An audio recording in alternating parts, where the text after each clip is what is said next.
नमस्कार, मी विजय शिंदे, आशामंत फाउंडेशन दारपळ या संस्थेचा पॅरालिगल कार्यकर्ता।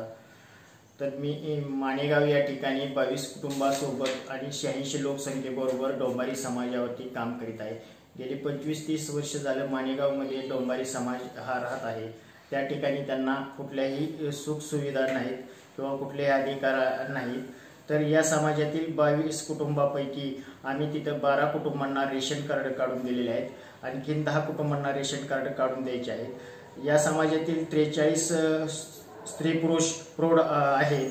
तर त्यांना आणखीन त्या ठिकाणी मतदानाचा अधिकार मिळालेला नाही।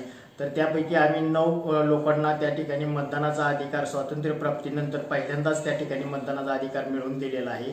आणि या कुटुंब 86 लोकसंख्यापैकी 54 स्त्री पुरुषांना आधार कार्ड उपलब्ध करून देण्यात आले आहेत। आणखी 34 कुटुंबातील स्त्री पुरुषांना आधार कार्ड काढून देणे बाकी आहे।